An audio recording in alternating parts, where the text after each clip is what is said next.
Hello everyone, this is the Group 10 and we are here to hit the books about a part of Pinoy history, none other than but our very own Philippine Constitution. And to help me present the following, here are my group mates. Hi, I'm Cirilo Mitoyo Sabio.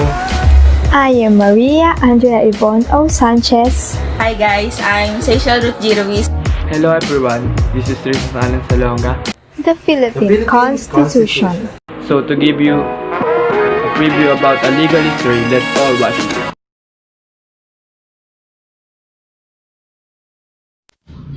The very first and the oldest law code that was known by men is the Urnamo Law Code. It was named after its author, King Urnamo, in the 22nd century BC. It was written in a light brown sand-baked tablet. But unfortunately, because of his age, more than half of the writing was destroyed. Finally, in 1965, the tablet was translated, allowing 30 of the 57 laws to be constructed. 2 of the 30 surviving laws of the Urnamo tablet are: if a man commits a murder, that man must be killed. And if a man commits a robbery, he will be killed. What is a constitution? The Constitution, whether written or unwritten, is recognized as the supreme law of the land, as it serves as the basis for legitimacy of any governmental acts necessary for its existence. It is codified law that determines the powers and duty of a government, and it embodies certain rights for the people.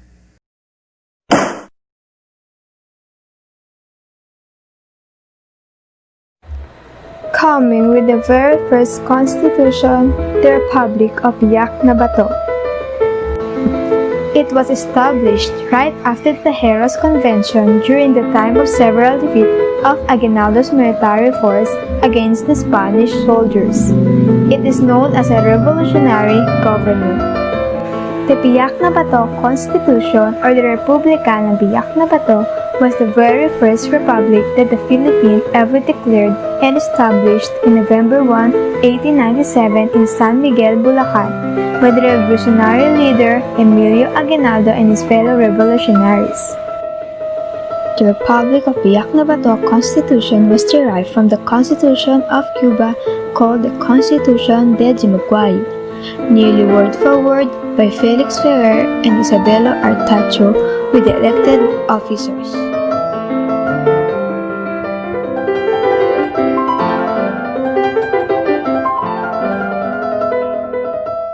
It is said that while the Filipinos are establishing their own constitution and republic, Emilio Aguinaldo is secretly having his agreement with the Spanish government and have surrendered the Philippine Revolt. This is what we call the Treaty of Biak na Bato. Here are the cited terms and conditions on the proclamation Aguinaldo have issued, entitled "To the Brave Son of the Philippines." The expulsion of the friars and the return to the Filipinos of the lands which they had appropriated for themselves. Representation in the Spanish courts.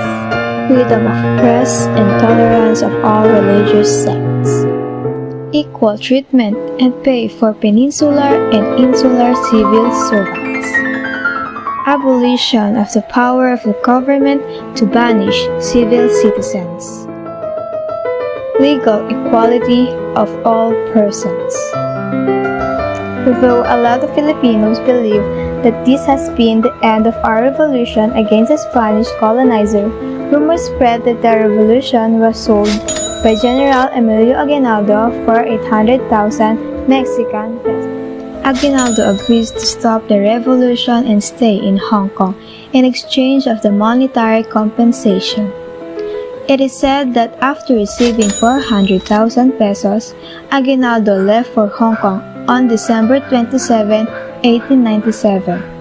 The 200,000 is for the 700 surrendered armory, and the remaining 200,000 is when the Te Deum was sung in the church as a sign of amnesty.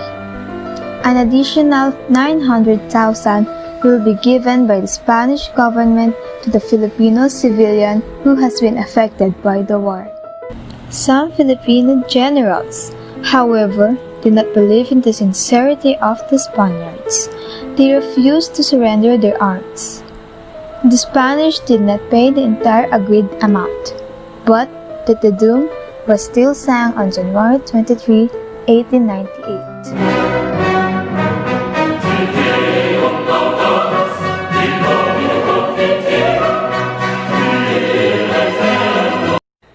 Next, the 1899 Malolos Constitution. The Constitution Politica, the 1899, or informally known as the Malolos Constitution, was the constitution of the First Philippine Republic, which lasted from 1899 to 1901. The Malolos Constitution traces its origin to the Revolution of 1896, which began under the leaderships of the Katipunan, a secret society which aimed to attain independence of the Philippines with the President of the Supreme Council, Andres Bonifacio.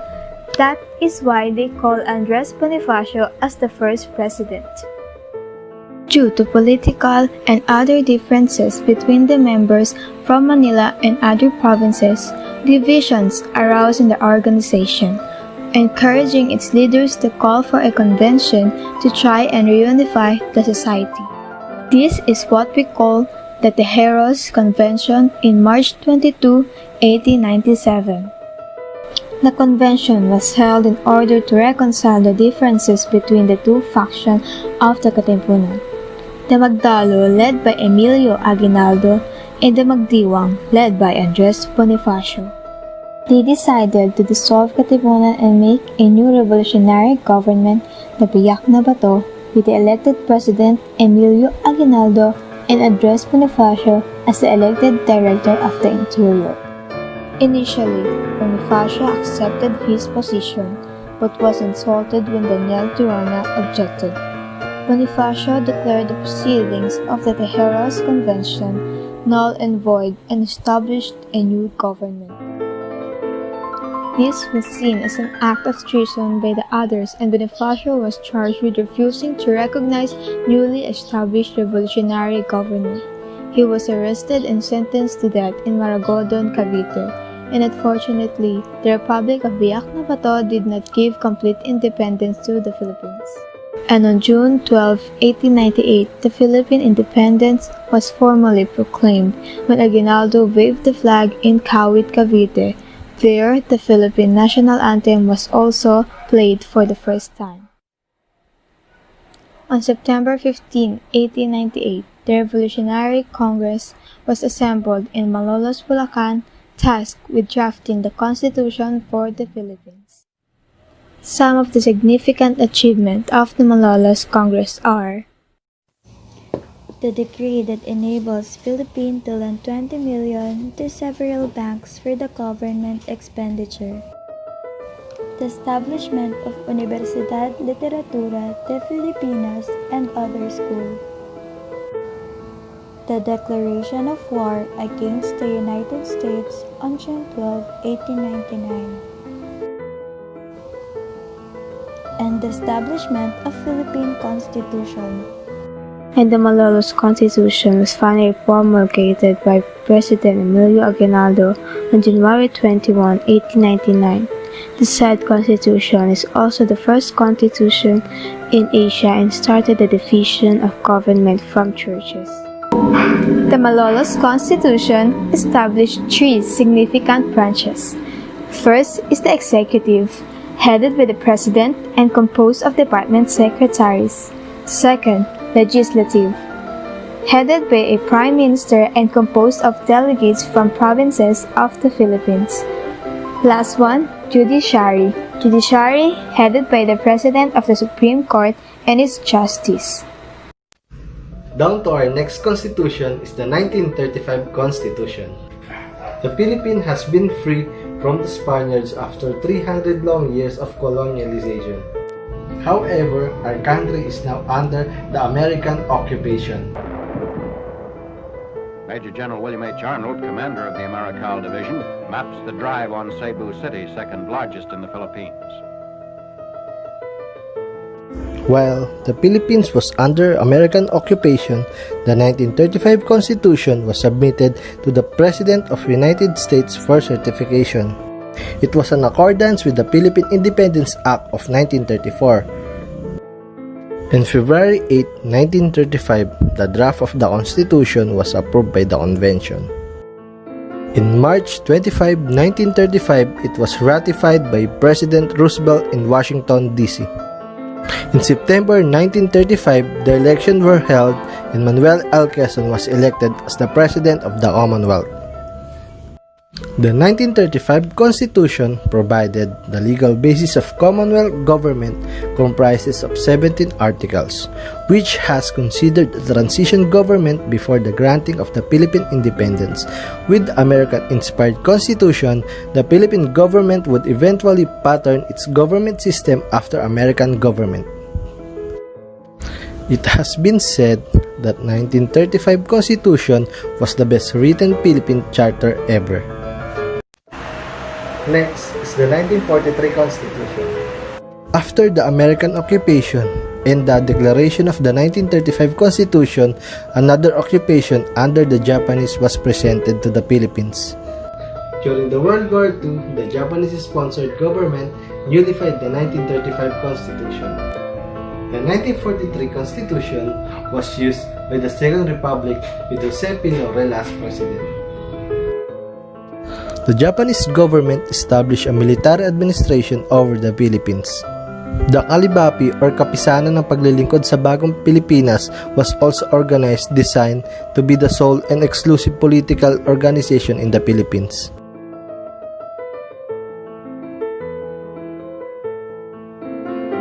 The Kalibapi is the only political organization allowed on that time.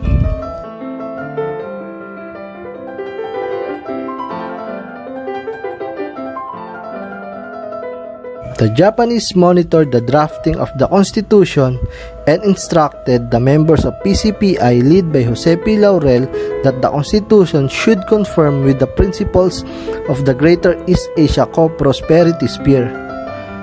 In September 1943, the draft Constitution was unanimously approved by all members of the PCPI and was submitted for ratification in a popular convention of the Kalibapi in Manila.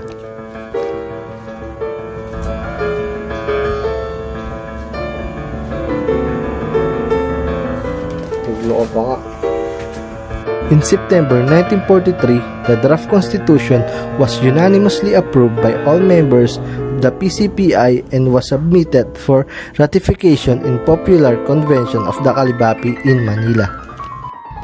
After 2 years of Japanese occupation, the Philippines once again tasted its liberty in 1945. The 1935 Constitution was returned into effect. Now we are down to the second to the last Constitution of the Philippines, the 1973 Constitution. The 1973 Constitution, promulgated after Marcos, the acting president on that time, declared martial law and was supposed to introduce a parliamentary style of government. My countrymen, as of the 21st of this month, I signed Proclamation number 1081, placing the entire Philippines under martial law. Under martial law.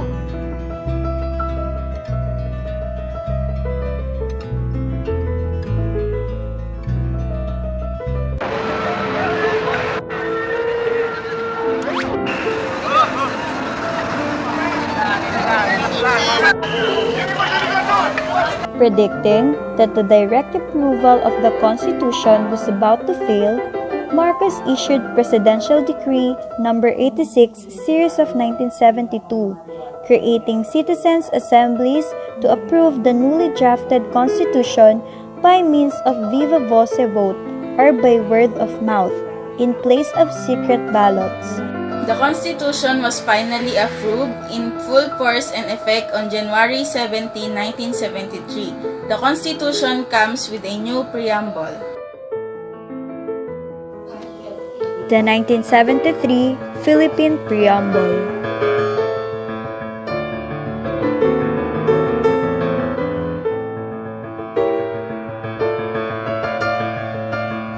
The 1973 Constitution comprises with 17 articles.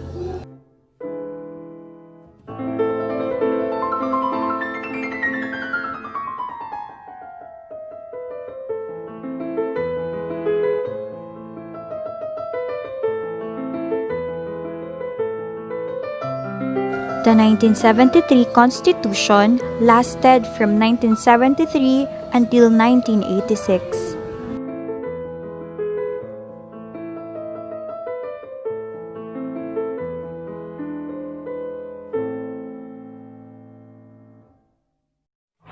And now, we are down to the last and the present Constitution of the Philippines, which is the 1987 Philippines Constitution. The 14-year period of one-man rule lasts until Marcos was exiled from the country on February 24, 1986.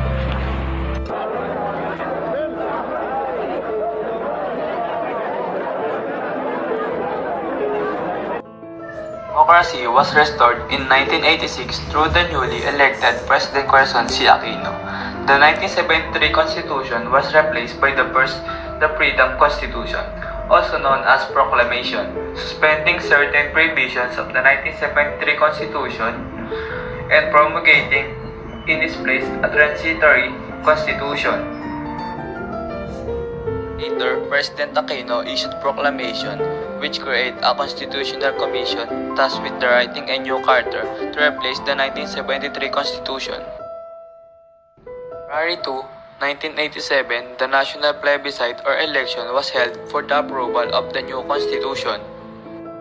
On February 11, 1987, by virtue of proclamation, President Aquino announced the official canvassing of results and the confirmation of the draft constitution, and on the same day, the 1997 constitution has been officially proclaimed and approved. After the ratification of the 1987 Constitution, President Aquino issued Proclamation No. 211, Section 1988, which moved the commemoration of the Constitution Day from January 17 to February 2 every year. And here are the following articles included in the 1987 Constitution.